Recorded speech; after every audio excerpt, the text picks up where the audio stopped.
So today's episode is on building a mastermind group. And for those who aren't familiar, we kind of came up with this based off of a very popular book, one of which Cedric had read before, and I just finished a couple weeks ago, but Think and Grow Rich.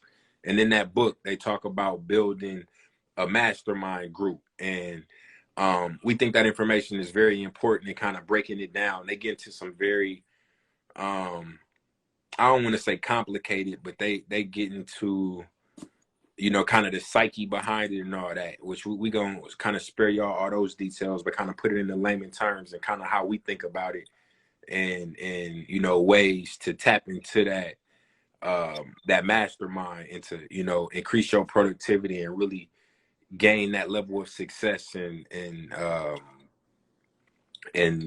productivity that you aiming for. Right, for sure. So with that being said, I'm gonna go ahead and let Sed take it over.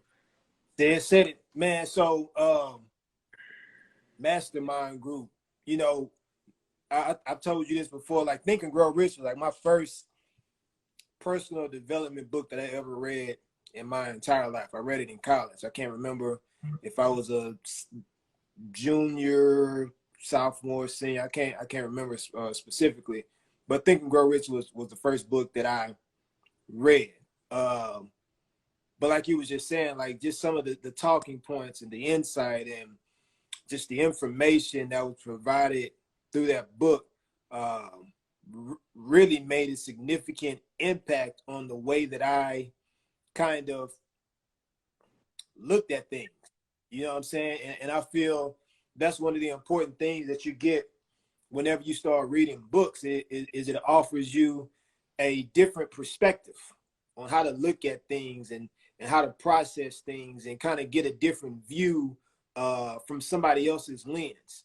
And so with reading that book, it definitely gave me some newer insight and it really helped me build a foundation as it relates to creating success or being successful or connecting with like-minded people and then being introduced to a mastermind group and understanding how that whole process works. Because obviously in the book, it talked about, Thomas Edison and Firestone. I can't remember his first name, but the Firestone guy. And then Henry Ford, and them guys just kind of connecting. And Carnegie, I can't remember his first name. You posted a book, I think. Dale Carnegie. Yeah. But just those particular people just kind of connecting with each other.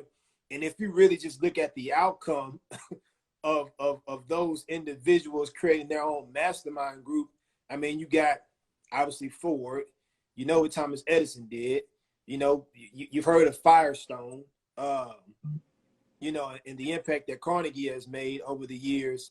But it just goes to show that having a mastermind group really allows you to be more engaged. It allows you to have these other perspectives.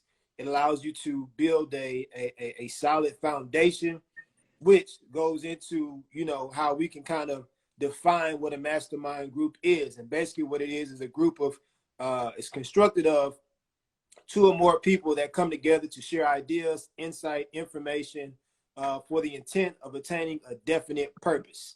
And basically with that definite purpose or a definitive purpose, it really allows you to define what it is specifically that you're looking for. It really allows you to hone in on what specifically you're looking to obtain, what level of success you're trying to reach, and it gives you a very specific focal point of what direction you need to be moving. I feel like when you have a definite purpose and you know specifically what it is that you're trying to achieve, the way that you align your goals with your day-to-day activity kind of allows you to move towards that. You know what I'm saying? And so be more laser focused. Like, yeah. You know what I mean? If your mind's scattered and you're not working towards a definitive thing, then how can you be productive? You know what I mean? You're going to do a little bit of this, a little bit of that, a little bit of this. You kind of scatterbrain. So, you know, yeah, And 100%. that's what that mastermind group helps. You know, it helps you kind of stay purpose focused. It kind of keeps you um, within those lanes, and prevents you from kind of going, you know, this way and that way and navigating from what specifically you're trying to reach. But then just as far as the benefits of being a part of a mastermind group, or even assembling a mastermind group, is connection leads to completion. And then involving yourself with like-minded people that offer useful perspectives can progress you towards results more efficiently and much faster. And so basically, it's like that quote. I can't remember specifically how it goes, but it says something along the lines of, uh, um, if you want to go quick, go alone, but if you want to go far, go together, type of thing. But basically having the idea that when you are within a collective body of individuals that are looking towards achieving a common purpose or a common goal, you're able to move towards that much more efficiently. You know, you're able to go through the process and really learn and dissect everything that's going on, but you get it from a broader perspective.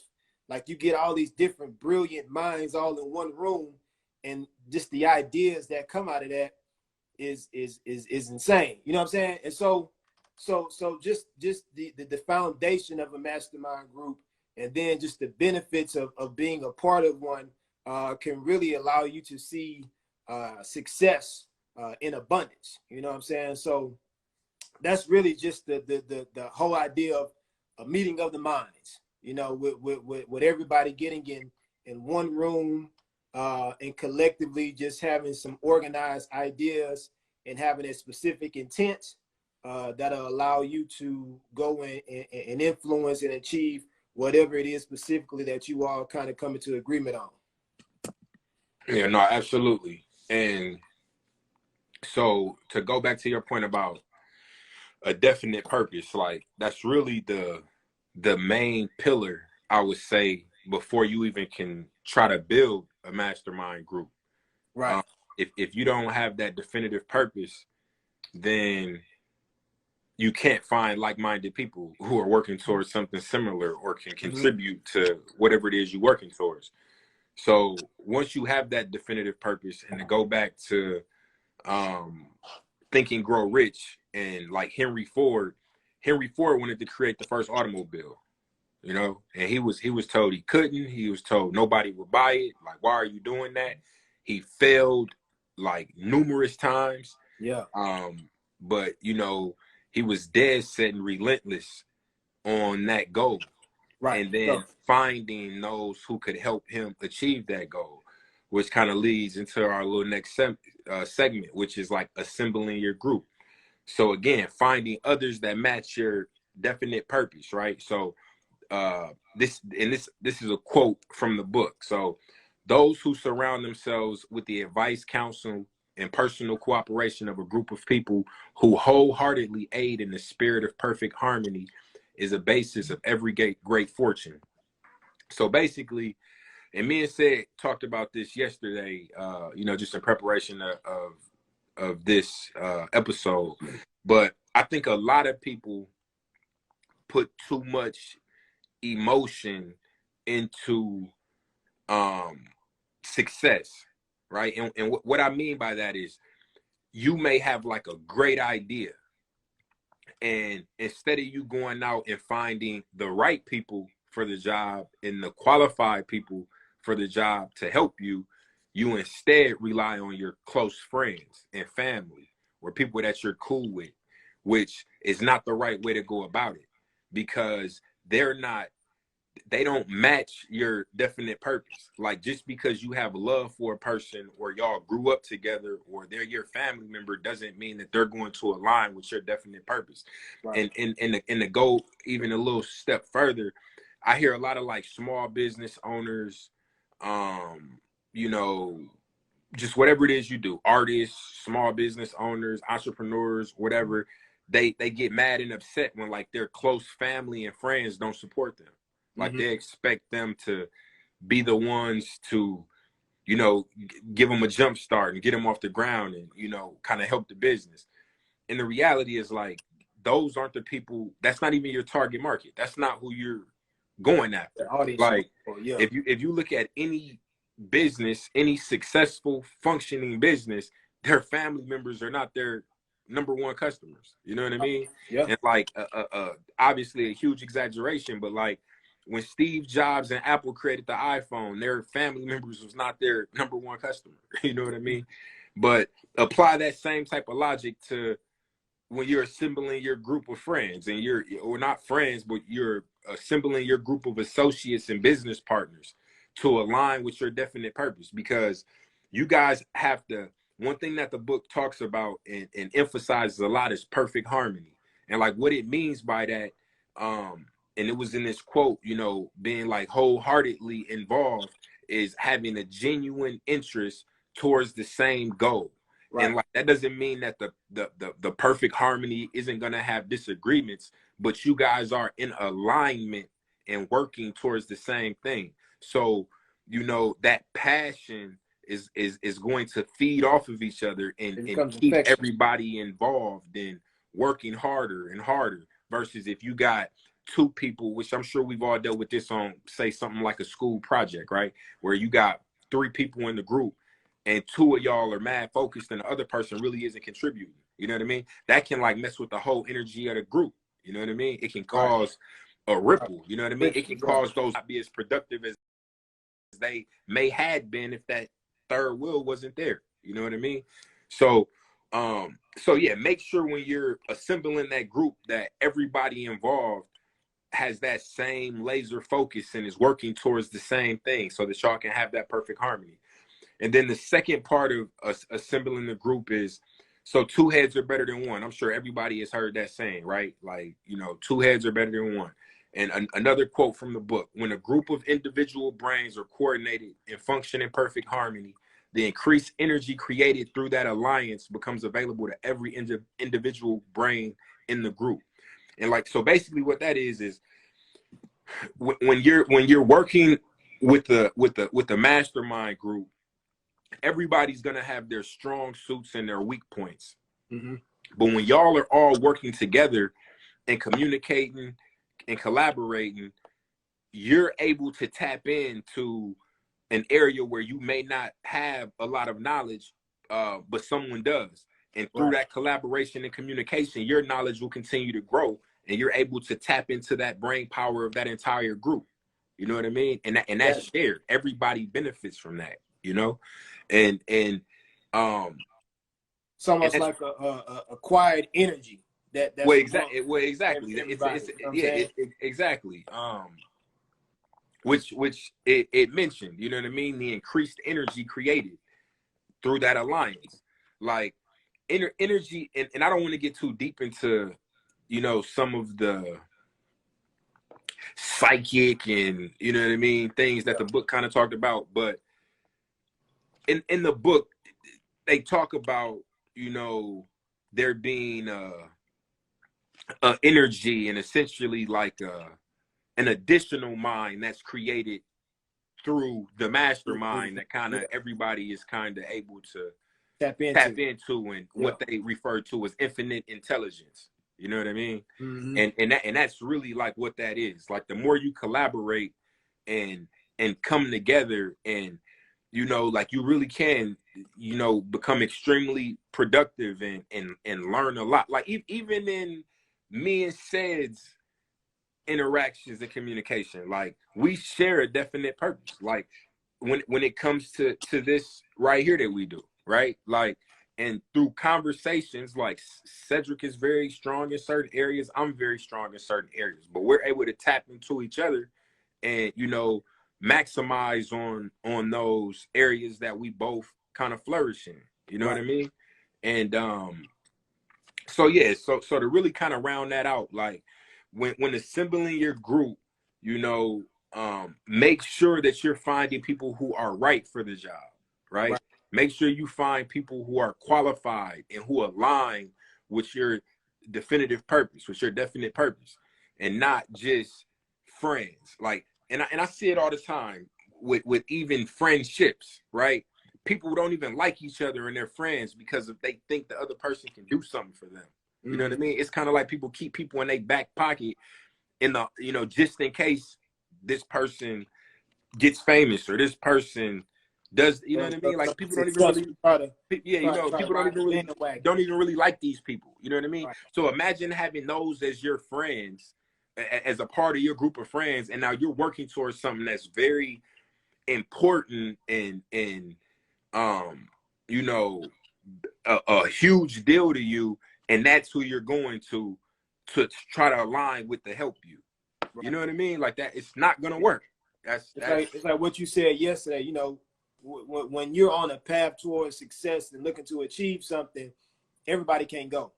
No, right? Yeah, well, yeah, no, exactly. It's inevitable. Which and that's another saying, right? You know, a lot you hear a lot of very successful people say, like, everybody can't go, like, and people who have reached a certain level of success, like, speak to the point of getting to a point where they learn that, okay, I love these people, but if I continue to,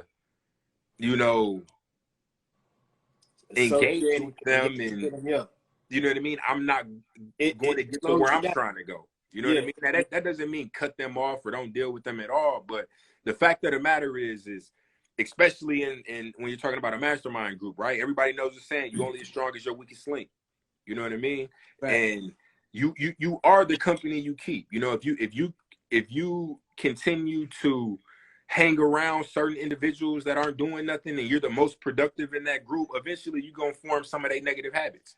And, right. And the same goes for if you're the laziest one in a group of friends, eventually you're going to get some better habits. You know what I mean? You're going to pick up, you know what I mean? So whatever the collective group, whatever, the status quo is for them, everybody's going to kind of pick up some of those habits. You know what I mean? So, and if a person isn't working towards what it is you're trying to work towards, eventually just naturally you're not going to spend a lot of time with that person, like, because y'all aren't doing the same thing. That's how, you know what I mean? I have really good friends that I don't have anymore because we grew apart. I was heading this way, he was heading that way, and it's cool. It is what it is. And I think what's important is having a comfortability with disconnect. You know what I'm saying? And I feel like change. A lot of change. Yeah. And I feel like a lot of times, when someone is looking to achieve something or they're wanting to experience success or they want something to manifest, a lot of times they try to bring people along with them for the ride because of off the strength of, it's family or this person I've always been connected to. And in many cases, when having that mindset, especially if that person doesn't offer any type of value or benefit, yeah, it can deter you, it can distract you, it can damage your brand, and that's not a situation that you want to put yourself in.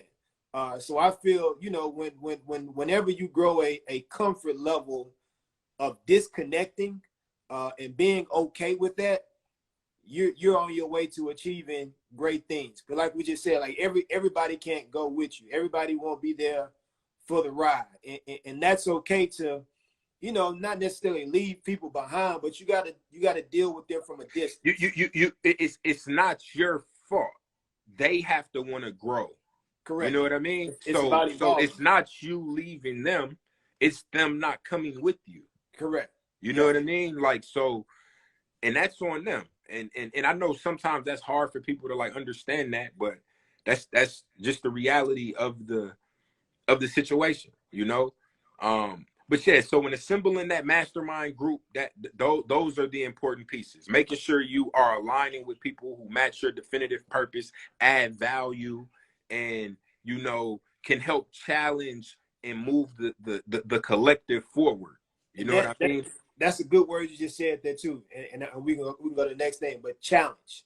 Yeah. And I was actually just talking to my wife about this the other day, about challenges and making certain that you're aligned and you're connected to the right people, because whenever you're on your path towards greatness or fulfillment, life is going to happen. Challenges are going to always come about. Like there's going to be certain obstacles that is just going to, it's inevitable. You know what I'm saying? That's just how life is. You know, there's something that's going to be, come from left field that you didn't even expect.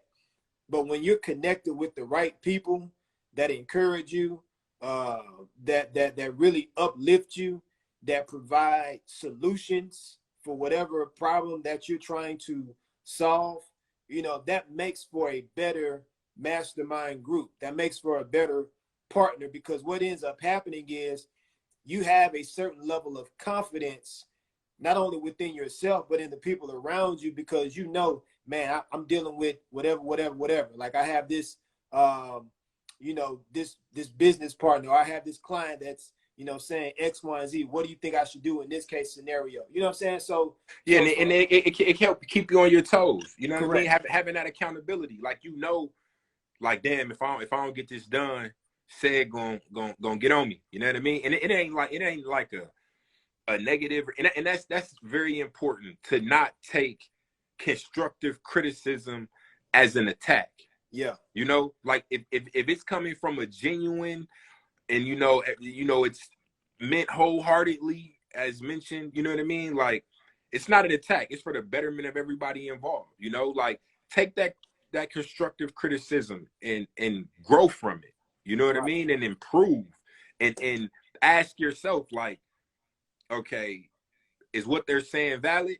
You know what I mean? Like, is it beneficial? Yeah, is it beneficial? Yeah. And then make the necessary adjustments to move forward. There was a point that I wanted to make that we had talked about yesterday when you made that comment about when the conversation you had with your wife. I'm drawing a blank on it right now. Which one? Oh, about not being a yes man. Or what? No. It was I'm drawing a blank on it. It'll probably come back to me. We can move on to the next section though, like the collective efforts. So basically, we talked about like what a mastermind group is and where that concept came from. And anybody who joined late, Think and Grow Rich is a book that I just recently finished. Cedric read like a little while ago. He said challenges. It did have something to do with challenges, but I can't remember what it was. It was like a specific point that we talked about yesterday. But I can't remember. Think and Grow Rich is a book, like I said, I just finished reading. Read a little while ago, and it's by Napoleon Hill. And they when did he originally write this, man? He wrote this book back in late 1800s, early 1900s, something like that. Right now. Yeah. But they brought it into the 21st century, and there's a lot of good information in this, and a lot of very successful people said this book changed their lives, and in the way they approach business, in the way they just strategize, and the way they look after things, and the way they work with people. Just a lot of benefit. But so to start out, we talked about just defining what a mastermind group is, and then talked about assembling that mastermind group, and how you have to be mindful and selective with who you're choosing to actually do business and grow with, and that a lot of people kind of just naturally rock with people who they grew up with, or their friends and family, and not necessarily the best people for the job. You know what I mean? Comfortability. That's the word that I want to refer. It's a comfort that they have when they go to people that they're familiar with, instead of kind of branching out. You know what I'm saying? Yeah, exactly. Which a lot of, and that's human nature. Us as humans, we typically go the path of least resistance, right? Yeah. So, and you got to learn to not do that. You got because there's no growth. There's no growth in that. Yeah, you know what I'm saying? But to move on to the collective effort. So essentially, once you've established your first definitive plan, you've built your mastermind group. Now, how do you guys come together as a collective to work towards whatever that goal is that you're trying to achieve? And I'm gonna let you go. Yeah. And so one of the points um, that you want to really make certain that you're being aware of is that you're making the needed adjustments in your personal routines to contribute to a group effort. And this is important because if you're a part of a group of individuals that are looking to achieve a goal, um, and everybody's, like we've been saying, everybody's carrying their weight, everybody's doing their due diligence, they're pulling their weight, their responsibilities. You don't want to be that person who doesn't make the needed adjustments to kind of keep the ship moving. Like I would use Eric and I for an example. You know, we both have our own individual lives and things that we have to take care of on a day-to-day basis. We both have our own responsibilities Our own that we families, our own children, our families as businesses, you know, everything. business, independent businesses, children, husbands, you know, sons, all those things. We wear many different hats, but the fact that, you know, keep it thorough and other ventures that we've collectively or are collectively contributing to are important to us. We know that time has to be a priority, and the way that we manage our time and the sacrifices that we make to make certain that things are completed, it's important. You know, so personally, you have to have an assessment with yourself and ask yourself, like, am I willing to contribute in the way that these individuals are looking or needing me to contribute? Am I willing to pull the weight and maintain the certain level of intensity and prioritizing that's needed and that's necessary in order to perform at a high level? You know, and if you're willing to do that, and everybody's kind of collectively having that same insight and pursuing it in the same way, you have an opportunity to do something special. You have an opportunity to achieve whatever it is that you're looking to achieve. You'll have an opportunity to have success and abundance because of the fact that everybody's collectively moving towards that goal and everybody's doing their job. And open. Like one of the biggest things that stifles success is the inability to change and to adapt and to grow, you know. And like when you're working in a collective group, once that definitive purpose is aligned, you got to stick to it. You know what I mean? And now the way you get to that definitive goal, the approach may change, but the end goal stays the same. Right. But you may need to pivot and make adjustments. And people who are very stubborn and don't want to listen to, you know, advice from from the other people in the group, that causes that's not perfect harmony. That causes issues Right. and problems and presents challenges that are unnecessary, you know. Because even if you disagree, there's a respectful and There's a a healthy way right to go way about to doing it. do that Right. versus, you know, creating a hostile environment, you know, which is not conducive to, you know, progressing and moving forward. And to go back to Ced's point about asking yourself and challenging yourself, if you're willing to make the sacrifices and put the time in for the collective of the group, if there's even a bit of you that is uncertain with that, then I don't think you should. Right. You know what I mean? Because Yeah. you have to be Wholeheartedly. confident and all in, you Yeah. know? Like you got to be all in. Like when Thomas Edison, and again, there's some controversy around him and if Yeah. he really the one, but we just gonna go with the Put some status quo, air right? quotes around it. But Yeah. Thomas Edison was dead set on creating the incandescent light bulb, right? Dead set. My man failed. I don't remember. It was something like 10,000 times or something like that. But he was dead set, and wasn't nobody gonna tell him that he wasn't about to do that. You know what I mean? And he brought people and worked with people around him to make sure that that happened. The same thing with Henry Ford in creating the Model T.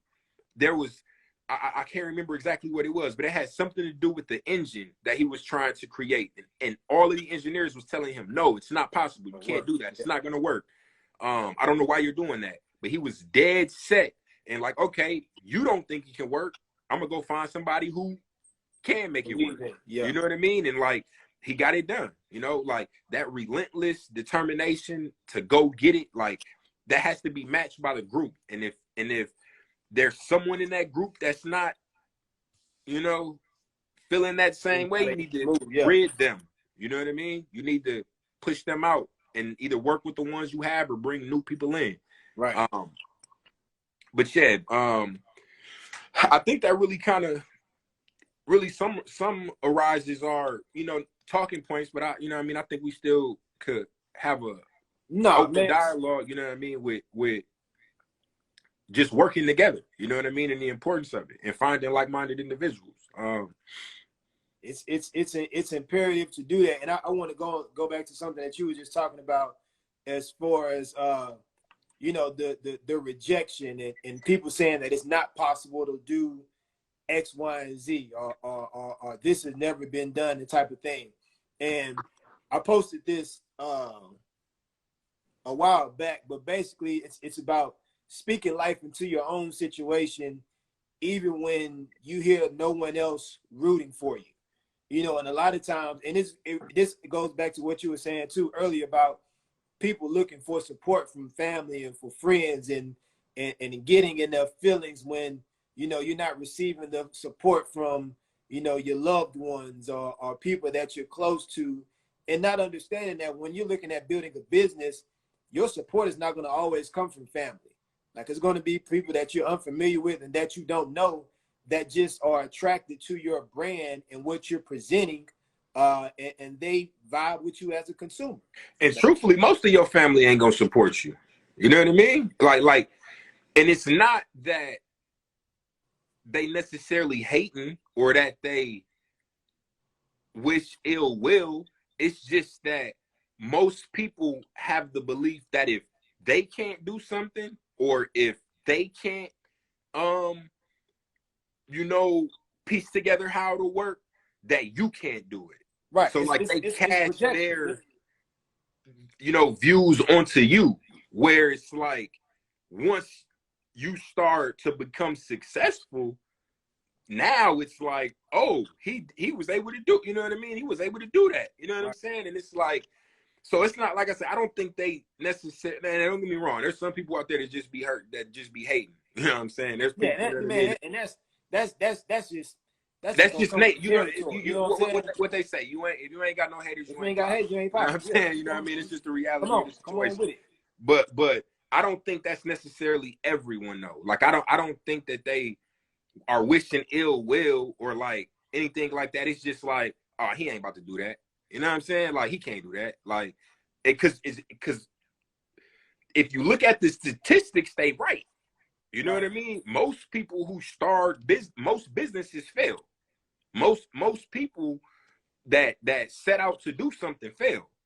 So it's like, yeah, whatever. He ain't about to do that. We'll see. You know what I mean? But I posted something a couple days ago on Facebook that basically said, if you need someone else to motivate you to accomplish your goals, then you really don't want what you're asking for. No. Because the only person that you can truly depend on is yourself. Right? You have to be your biggest cheerleader, and you have to know your definitive purpose before anybody else is going to believe you or want to work with you or do anything with you. You have to be so dead set and confident. There's something to be said about confidence. The dumbest person in the world could say something very convincingly and it'll sound like it's the right thing. You know what I mean? If they're confident enough, you know what I mean? There's something to be said about confidence and just going after something wholeheartedly. You know what I mean? Like, and it's like extremely important. So like anything that you want to do, you can do. You know what I mean? Like, and it starts with you. And then once you get to a certain point and you got everything, you know, you got all your ducks in a row, then find you others who align with you and who can help you grow and build and create that mastermind group so that y'all actually can tap into that infinite intelligence, and you know, the sky's the limit. And I don't even like saying the sky's the limit. The sky's not even the limit. You know what I mean? We got people, black it's just the people, view. yeah, you know what I'm saying? Like, Yeah. so you know, there's not a limit. You know what I mean? So, it's just extremely important. Extremely important. It's limitless. Yeah, but like you said, man, it's really having that confidence in yourself and what it is that you want to achieve.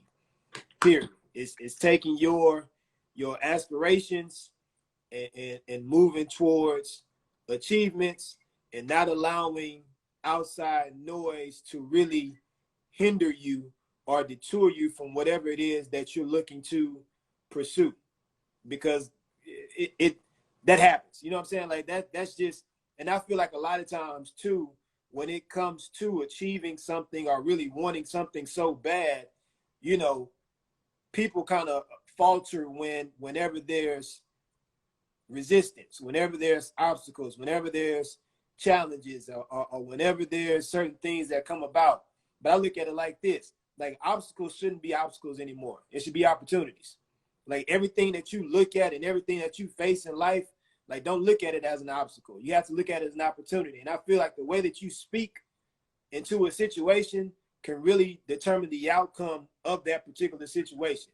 Like, if you start thinking about something as it being an obstacle, or you using all these negative words to kind of describe it, it's going to be reflective in the way that you act and the way that you Which approach the I'm situation. happy you just said that, man, because in the book, like, a lot of people don't realize the power of your unsubconscious mind, right? Like, a lot of people don't realize the power in that. And when you feed your conscious mind, right? I said unsubconscious. Your I knew subconscious. where you was going with it, though, Yeah. brother. Your conscious, when you feed your conscious mind negativity, right? Your subconscious picks up on that. You know what I mean? And then it's gonna repeat them in those thoughts. They say like that voice you hear in your head, right? Like when you're doing something and there's like this internal force. You know what I mean? Like, It's you're you facing the other side. exactly, like, you have to feed your conscious mind positivity, you know? Like, that's why, like, we had a conversation where I don't remember which episode it was, where, you know, I had brought up, said, when you had brought to my attention how you do the positive affirmations with your son, with Carter, right?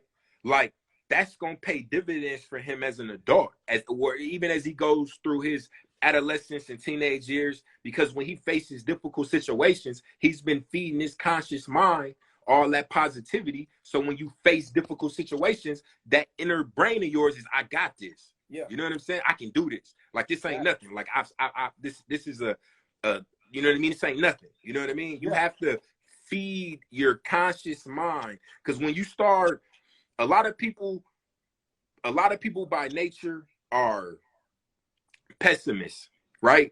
They find every reason and excuse why they can't do something, instead of being an optimist and finding a way that they can do it. Yeah. Right? Like, you have to find a way to success, not validate a reason for failure.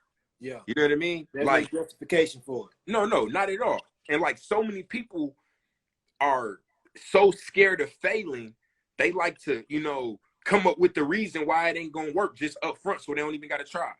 Like, oh, I'm not gonna be able to do that. That's this. That, you know, you gotta do this, you gotta do that. Like, I can't do that. You know, like, nah, man, that's you're not gonna make no progress. You're not gonna accomplish anything. Like, but yeah, man, it's all about your subconscious mind and what you feeding yourself. And what Sarah was saying, like, if you feed yourself enough negativity and enough negative thoughts, your subconscious is gonna pick that up, and it's gonna feed that right back to you. Right back to you.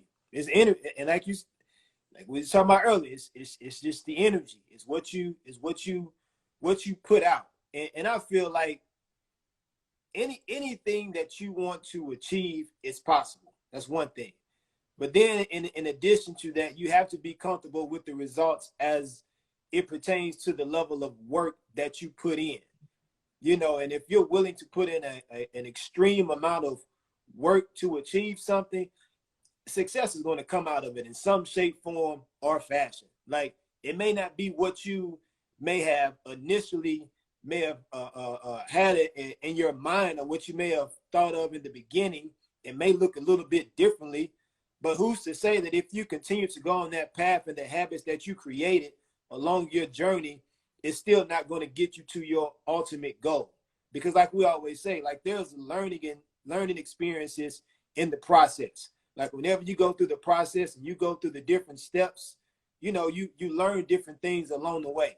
And when you're able to do that and take those things and use them as an investment towards what you're looking to go towards in the future, you know, every win is going to be a win. A win is a win at the end of the day, you know. And even if it's not, yeah.